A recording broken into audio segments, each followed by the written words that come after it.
Oh, I see. Hello, folks. Hello. We are back. My name is Sir Tommy, and this is Cassandra the Golden Voice. I got you. All right. So, hello, Cassandra, and welcome. Sorry. Welcome. Hello, thank you. What are you going to do for us today? I've got a little bit of a long, short story, okay? For those of you that with attention deficit disorder. A long, short story?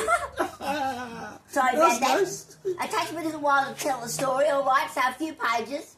Okay. I can't do it in two. Let's hear the story, Cassandra. All right. I can't tell it in two pages. All right, now let me see. Here we go. Yeah. Oh, lovely. I'm doing it again. I'm trolling through. Here we go. This is called Me and My Toenails. No, this is not an essay on beauty if you care for your feet. I was an eternal tomboy. Doing all the things the boys do.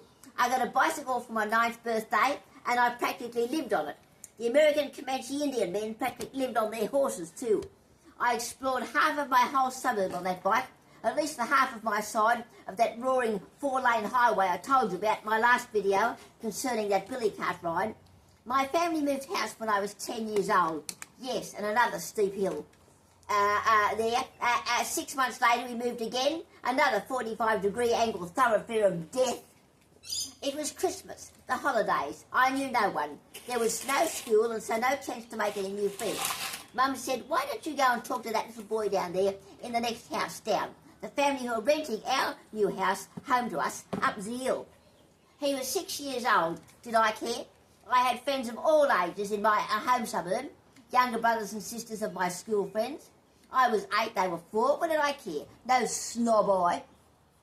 You know roller skates, those shoes with little wheels, 4 little wheels under them that you tie onto your feet and wait for a strong wind to get you going. Down I strolled. It was a grassy slope. Glad it wasn't a roadway. If I'd been on roller skates, I would have disappeared over the horizon. Bye! Before I finally came to a stop. The little boy was in his front yard, sucking nectar out of a long tubular of flowers on a tree. You know, nectar, the sweet stuff the bees get? He invited me to try one. Sweet. Very nice. No, not him, the nectar. But he was a lovely little kid. We became good friends later on. Then I walked back to my house again and got out my bicycle and began testing myself on that overpass to oblivion. Hey, I got a million of them. Zooming, downhill, a blur of motion on a calm summer morning. My new little friend, as it turned out, was now sitting on the grassy corner of the road opposite and our own house talking to his best friend. I'd walked the bike back up a hill again, ever higher, showing off. And then it happened. I went too far, both figuratively speaking, to do with words, and literally, to do with actions. I was travelling so fast, I was almost on the vertical. But just before I became airborne, I fell off the bicycle seat and into the V of my girl's bicycle.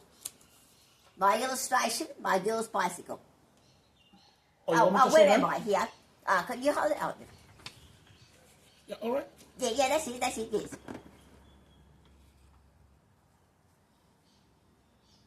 Yes. That was me going downhill. I fell into the V of the girl's bicycle. Oh, hello. What?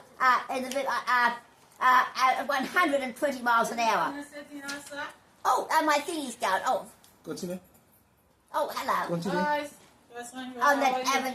You turned off. Continue. You're reading. We've got a guest here, that's You're all. online. At 120 miles an hour, 40 million kilometres on that avenue of annihilation. Run for your dictionary, you foreigners. All right. Avenue of annihilation. Another one of those, first with my billy cart and now from my bicycle. I can honestly say that Sydney must be one of the hilliest cities on the planet. Nearly every house I've ever lived in, I'm up to my 14th house now, the streets have been going downhill. I had no way of stopping that bike. The brakes were set onto the pedals that you put your feet on. But my feet were now 2 feet,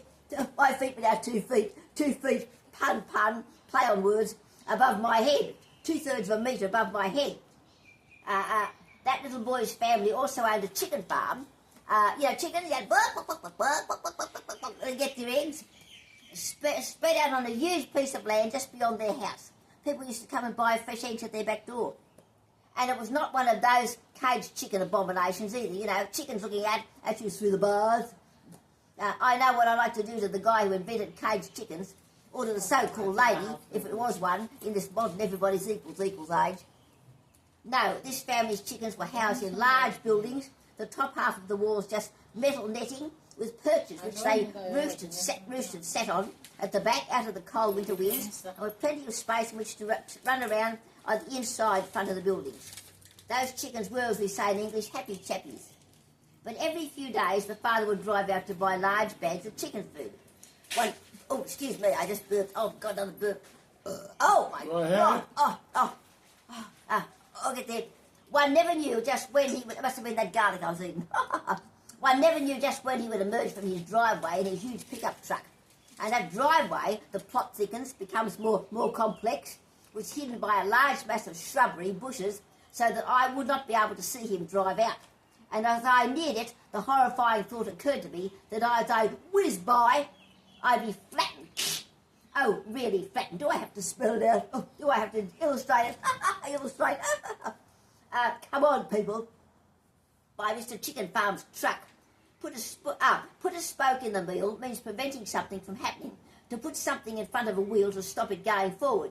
It is used figuratively, not literally. Here it is. Hang in. To put a spoke in the wheel. There it is. To put a spoke in the wheel.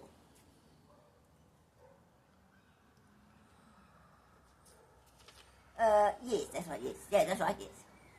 Spoke in the wheel. Yes, spokes in the wheel. Put a spoke, and they're the spokes. You put a spoke in the wheel, you stop it something happening. Stop something from happening.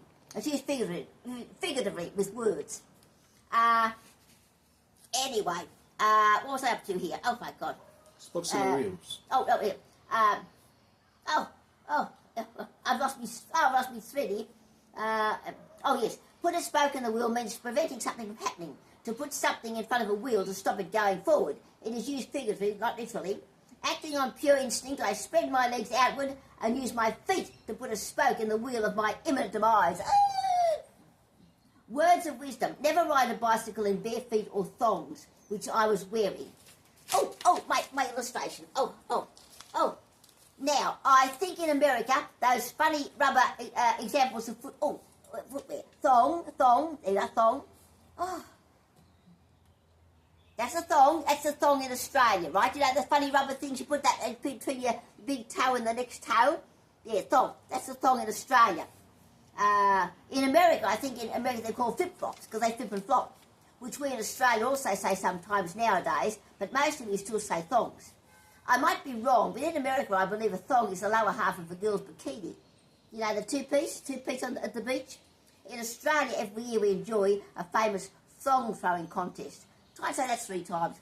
Thong throwing contest. Who can throw a thong the furthest? All right, you Americans, don't even go there. This essay is becoming X-rated. Now, to get back to my story, before I usually interrupted myself, I was using my feet as brakes to stop my downward momentum. And bare feet, on hard road surface, my left feet, and bare earth and gravel, small stones, my right foot, at 600 miles an hour, like a good fish story, gets bigger, or in this case faster, with each telling. Needless to say, one of my thongs went sailing past my head. The other disappeared on the roadway, neither of which I ever found again. There with the thongs. Now it's my feet's turn, neither of which I also never found again. Well, no. The next thing to go were my toenails. You know the little toenails? Joining that flying throng. A whole row of teeny-weeny little toenails, embedding themselves. One second, please, Cassandra. I think we have to stop here. Why? And go to the next clip. Thank you very much for this one. We're going to take a short break.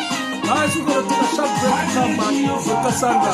Don't worry, we are still here. Cassandra the Golden Voice. Still in storytelling. Thank you very much, Cassandra. Thank you so much.